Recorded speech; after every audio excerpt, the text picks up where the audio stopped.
అందరికీ నమస్కారం. నా పేరు అర్చన. ఈరోజు కథ నా గుండె చప్పుడు నువ్వే పార్ట్ 174. సరే, నాకు ఈ పాపనివ్వు, తర్వాత నీకోసం కష్టపడతానులే అంటాడు ఐవింగ్ చేస్తూ. హర్ష చూపులకు సిగ్గుపడుతూ కళ్ళు కిందికి దించి, సర్లే మరి అంత కష్టపడి ఇవ్వాల్సిన అవసరం లేదులే అంటుంది అంజలి. ఆమెను క్షణంలో ఒడిలోకి తెచ్చుకొని ఆమె చెవి దగ్గరికి వచ్చి, అది కష్టం కాదు పాప, స్వర్గం, నీలో నేను కరిగిపోవడం అనగానే పాప బుగ్గలు సిగ్గుతో చెరీలు అవగా బుగ్గల మీద ముద్దు పెట్టి, ఏంటే రోజు రోజుకి మరీ ఇంత అందంగా తయారవుతున్నావు? ఒక ఆడది తన కడుపులో బిడ్డను మోసే క్రమంలో ఇంత అందంగా తయారవుతుందా అనుకుంటూ 5 నెలల పొట్ట కాస్త ఎత్తుగా కనిపించడంతో ఆమె బంప్ మీద చేయి పెట్టి స్మూత్గా నిమురుతూ, ఏరా నిన్న తెగ ఓవరాక్షన్ చేశావు, ఇప్పుడేంటిరా సైలెంట్ అయిపోయావు అని. అయినా నాకు నువ్వొద్దురా, నాకు పాపే కావాలి, నువ్వు తర్వాత రాపో అనగానే, ఏంటి డాడీ అంత లేదు, ఐఎమ్ ఆల్వేస్ ఫస్ట్ ప్లేస్ అనగానే, రేయ్ ఫస్ట్ వచ్చావంటే తోలు తీస్తా, తమరు తోలు తీసినా ఇంకా ఏదైనా తీసినా నేను ఫస్టే వస్తాను, చెల్లి తర్వాత వస్తుంది, చెప్పానుగా నేనెప్పుడు ముందే ఉంటాను అని. తమరి బ్లడ్తో పుట్టబోతున్న వాడిని తమరి పోలికలే వస్తాయి, నువ్వు అవసరం లేదు బే, నాకు పాపే కావాలి అనగానే, మీరు ఎంత అరిచి గీ పెట్టినా నేనే వస్తాను డాడీ, బయటికి వచ్చాక నా మమ్మీని ఎంత టార్చర్ చేశావో అంతకంటే రెట్టింపు టార్చర్ నేను చేస్తా, మమ్మీని ఎందుకు టార్చర్ చేశానా అని బాధపడాలి. రేయ్ ఎక్కువ మాట్లాడుతున్నావేంట్రా, బయటికి రారా చూసుకుందాం. ఎందుకు డాడీ అంత ఆవేశం, నన్ను లోపలే ఉంచండి, బయటికి వస్తే మీరు తట్టుకోలేరు అని ఒక పెద్ద భారీ డైలాగ్ విసిరాడు బుడ్డి. ఏంట్రా ఓ పెద్ద నటసింహ అనుకుంటున్నావా, భారీ భారీ డైలాగులు కొడుతున్నావు? అంతకంటే ఎక్కువ డాడీ, చెప్పాను కదా బయటికి వచ్చాక మీ పని చెబుతాను అని అనగానే, బయటికి రాబే, నువ్వో నేనో చూసుకుందాం. ఎందుకు డాడీ అంత ఆత్రం, ఇంకో 4 months ఆగు, అప్పుడు చెబుతా మీ పని.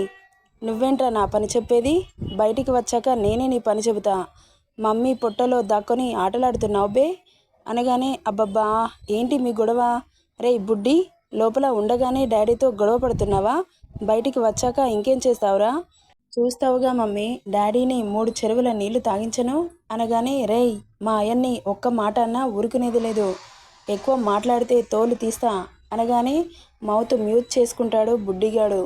అంజు అలా అనగానే, తిక్క కుదిరింది వెదవకి అంటాడు హర్ష. బుడ్డి హర్షగాడు మూతి ముడుచుకున్నాడు. ఇక ఒకరి మొహాలు ఒకరు చూసుకొని నవ్వుకుంటూ ఉంటారు. ఆమె అంత మనస్ఫూర్తిగా హార్ట్ఫుల్గా నవ్వడం చూసి బాబు ఫేస్లో చెప్పలేనంత ఆనందం. ఈ నవ్వు ఎప్పటికీ చెరిగిపోకూడదు అని అనుకుంటాడు మనసులో. ఆలోచిస్తున్న హర్షని చూసి, ఏమైందండి, ఏం ఆలోచిస్తున్నారు అనగానే, ఏం లేదు అని తల అడ్డంగా ఊపి, ఈరోజు చాలా ముద్దుగా ఉన్నావు బేబీ, మనకు పుట్టబోయే పాప కూడా నీలాగే ఉంటుందా అంటాడు. కాదు నీలాగా ఉంటుంది, నాకు నీలా ఉండే పాపనే కావాలి అనగానే, సరే సరే అంటుంది ఇక వాదించలేక. సరే కానీ పడుకో, మళ్ళీ వాళ్ళు వచ్చారంటే వాళ్ళతో చేరి రెస్ట్ లేకుండా ఉప్పర మీటింగ్ పెడతారు అనగానే సీరియస్గా చూస్తుంది. చూసింది చాలు కానీ పడుకో బేబీ, చాలా టైర్డ్ అయ్యావు అంటూ అతడి ఒడిలో ఉన్న ఆమెని పిల్లోస్పై అడ్జస్ట్ చేసి పడుకోబెడతాడు. ఇక మెల్లగా నిద్రలోకి జారుకుంటుంది అంజలి. ఆఫ్టర్ సమ్ టైం బయటికి వెళ్ళిన వాళ్ళు రావడంతో ఇల్లంతా హడావిడిగా మారిపోతుంది. హర్ష సీరియస్గా వర్క్ చేసుకుంటున్నాడు. అంజలికి మెలకువ వచ్చి కళ్ళు తెరిచి చూస్తుంది. హర్ష బిజీగా ఉండడంతో మెల్లగా లేచి వాష్రూమ్ వెళ్ళి వచ్చి, అప్పటి నుండి వర్క్ చేసుకుంటూనే ఉన్నావా అంటుంది. అంటాడు.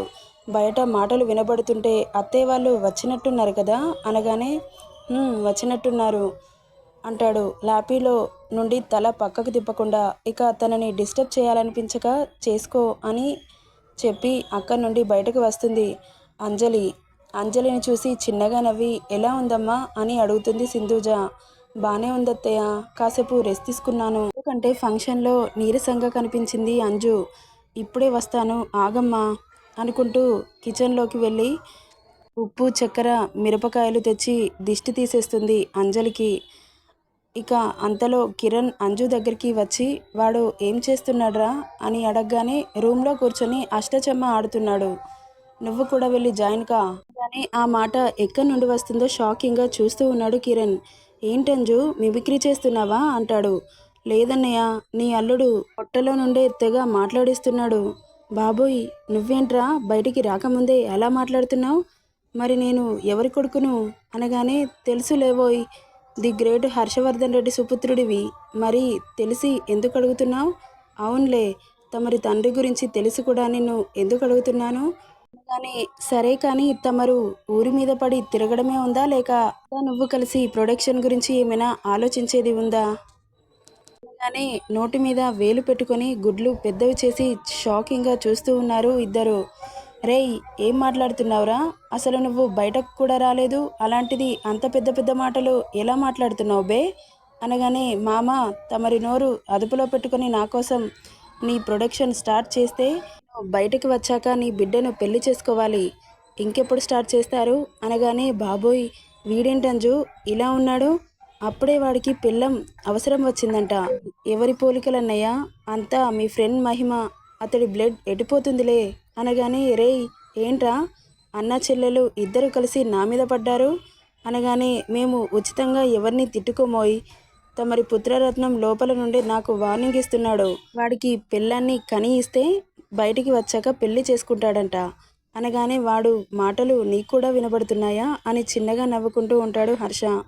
అంతలో నిత్య దగ్గరికి రావడంతో, ఏంటి ఏదో డిస్కస్ చేస్తున్నారు అనగానే, అవునత్త, నువ్విట్లా ఎప్పుడు తిరుగుతూ ఉంటే మామతో కలిసి నా పిల్లల్ని ఎప్పుడు కనిస్తావా అని అడుగుతున్నాను అనగానే, ఎక్కడి నుండి వినబడుతుందో అర్థం కాక పిచ్చి చూపులు చూస్తుంది నిత్య.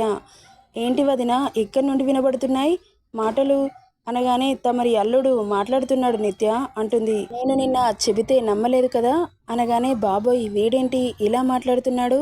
మరి మీ అన్న కొడుకు అంటే ఏమనుకుంటున్నావు? ఏదైనా అడ్వాన్స్ ఉంటుంది మరి అని నవ్వుకుంటూ ఉంటారు.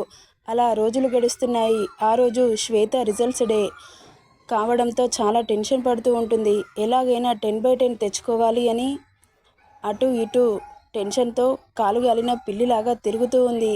హర్ష అప్పుడే రిలీజ్ అయిన రిజల్ట్స్ కోసం ఇంటర్నెట్లో శ్వేత రిజల్ట్స్ని చూస్తూ ఉంటాడు. టెన్షన్గా తిరుగుతున్న శ్వేతను చూసి, ఎందుకే అంతలా టెన్షన్ పడతావు?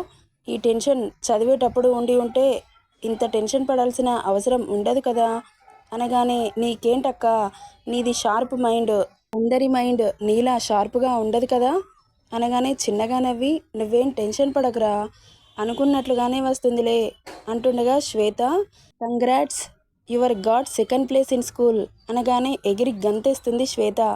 ఆమె సంతోషాన్ని చూసి మురిసిపోతూ ఉంటారు హర్ష, అంజలి. థ్యాంక్ యూ బావా, థ్యాంక్ యూ సో మచ్ అంటూ బావని చుట్టేస్తుంది శ్వేత.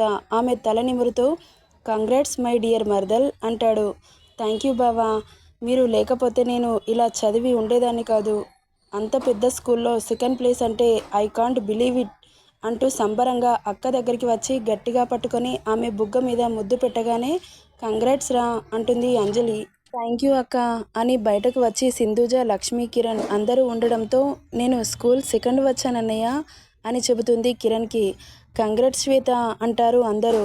ఆ రోజు హర్ష ఇంట్లో చిన్నగా అందరికీ ట్రీట్ ఇస్తాడు. ఇక అలా హ్యాపీగా గడిచిపోతున్నాయి రోజులు. అంజలికి టిఫా స్కానింగ్ చేస్తారు డాక్టర్. హర్షని పిలిచి, లోపల బేబీ చాలా బాగుంది హర్ష గారు, మీరు టెన్షన్ పడాల్సిన అవసరం లేదు. డెలివరీ అయ్యాక మీకు సర్ప్రైజ్ ఉంది అంటుంది. డాక్టర్, ఏంటి డాక్టర్ అని ఆతృతగా అడుగుతాడు. సర్ప్రైజ్ అంటే ముందు ఎలా చెబుతారు? డెలివరీ అయిన తర్వాత మీకే తెలుస్తుంది అనగానే, ఈ సర్ప్రైజ్లు భరించడం నా వల్ల కాదు డాక్టర్ అంటాడు. ఇంకా ఏముంది హర్ష గారు, ఇంకో 3 months అంతే, ఇలాగే ఆమెను హెల్దీగా చూసుకోండి, ఇలా ఉంటే నో ప్రాబ్లం అని చెప్పగానే హర్ష సంతోషానికి అవధులు ఉండవు. ఆ హ్యాపీ మూమెంట్ని అందరితో షేర్ చేసుకుంటాడు. ఎంసీఏ ఫైనల్ ఎగ్జామ్స్ కూడా రావడంతో అందరూ సీరియస్గా చదువుతూ ఉన్నారు. హర్ష అటు ఆఫీస్ని ఇటు ఎగ్జామ్స్ ప్రిపేర్ అవుతూ ఉన్నాడు. ఈ ఇయర్ ఎంసీఏ ఫినిష్ అవుతుంది హర్షకి, కిరణ్కి. ఎగ్జామ్స్తో చాలా బిజీ అయిపోయారు.